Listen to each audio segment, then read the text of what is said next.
Hello, my name is Sophia, and I want to talk about how we as educators can create a safe and supportive space for our queer, questioning, and ally students. This is such an important topic because the environment that we cultivate in our classrooms can have such a huge impact on our students' well-being.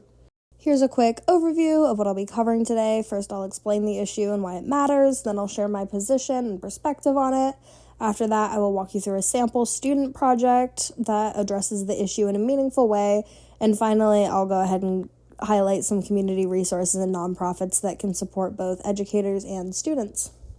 Prejudice against LGBTQ plus students shows up in many different ways within schools. It can look like bullying, social inclusion, or something seemingly small but deeply harmful as misgendering. It also appears in structural ways like lack of inclusive curriculum that erases LGBTQ voices and experiences. Discriminatory policies are another big issue. Things like dress codes that enforce rigid gender norms or health classes that completely ignore topics like safe sex for gay and trans students. These forms of bias, whether subtle or direct, send the message that queer identities don't belong in our schools, and that's something we have the power to change. This issue isn't limited to just one area. It's happening across the United States, but it tends to be more visible in states with anti-LGBTQ plus legislation, like the Don't Say Gay law, which restrict conversations around gender and sexuality in schools. We also see more harm in schools that don't have clear anti-discrimination policies to protect LGBTQ plus students.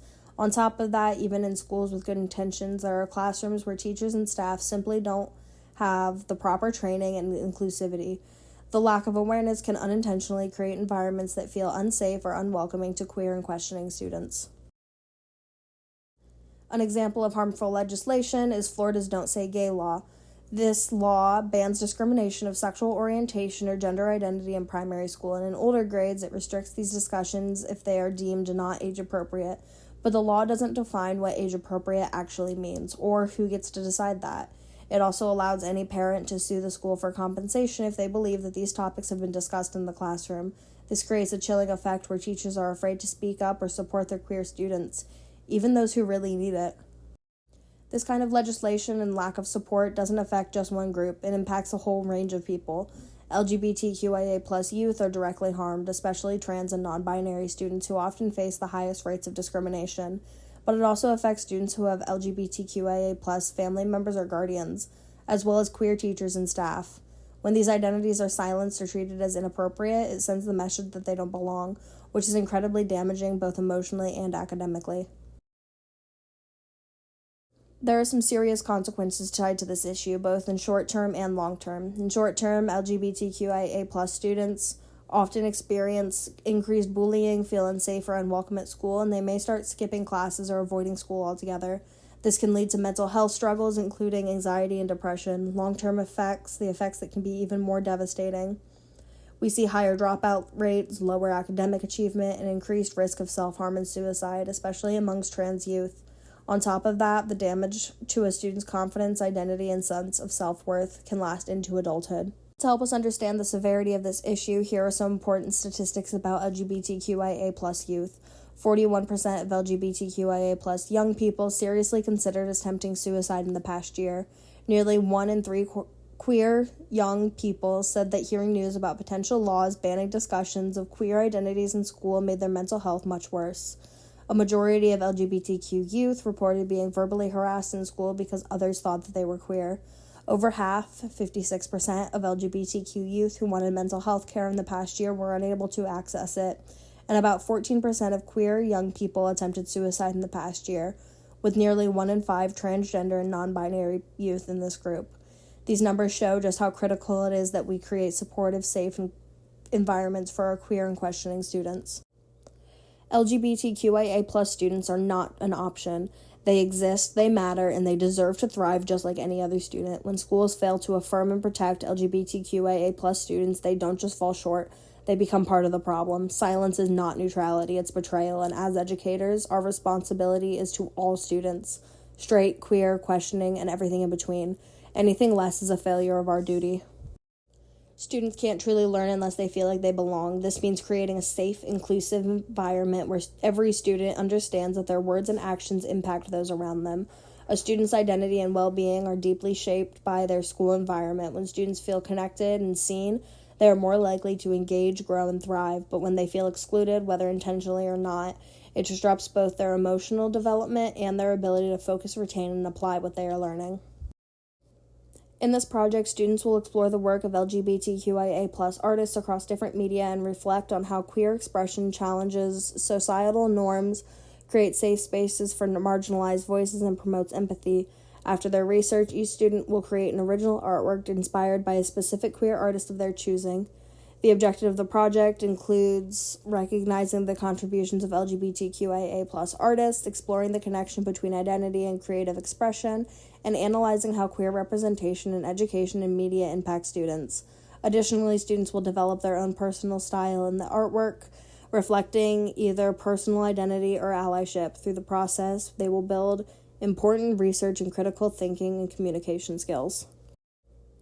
For this project, students will choose one queer artist to research. They'll look into the artist's biography, their body of work, and the social and cultural impacts they've made. A key focus will be on how the artist's identity shaped their art and how they use their platform to express queerness, challenge oppression, and promote visibility. Students will also discuss how representation in art influences feelings of belonging and safety within school environments. We'll explore important questions like what happens when we never see people like us represented in media or art, and how can we use what we've learned to make our school more inclusive.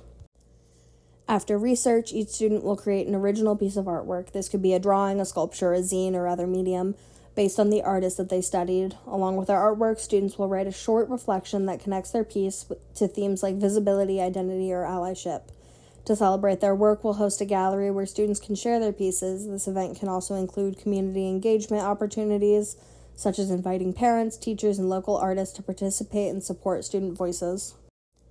This project connects deeply with the 5 aspects of social-emotional learning: self-awareness, self-management, social awareness, relationship skills, and responsible decision-making. Students reflect on their own identity, beliefs, and values while exploring how queer artists express theirs. Creating and sharing their artwork requires emotional regulation and focus. Through researching their struggles, experiences, and expressions of queer artists, students will develop empathy, respect, and core values. They also build community by giving and receiving constructive feedback through the exploration of queer art. Finally, this process will help students understand how their words and actions impact others, an essential lesson in responsible decision-making. There are several fantastic organizations that support educators and LGBTQIA+ students. GLSEN helps educators by providing curriculum guides, lesson plans, and professional development opportunities. They've also created safe space kits for teachers who want to better support their queer students, plus they distribute LGBTQ+ affirming texts to schools across the country free of charge. The Trevor Project is a nonprofit focused on the mental health of LGBTQIA youth. They offer ally training, care training, and even specialized training for LGBTQ+ athletes. The Trevor Project advocates for LGBTQIA+ youth who may not have found their voice yet, and their research helps reduce risk of suicide among this vulnerable population. Finally, It Gets Better has a mission to uplift, empower, and connect LGBTQ youth. They provide educators with guides that include discussion questions, activities, and lesson plans covering topics like STEM and sex education. These resources make it easier to create affirming and inclusive learning environments.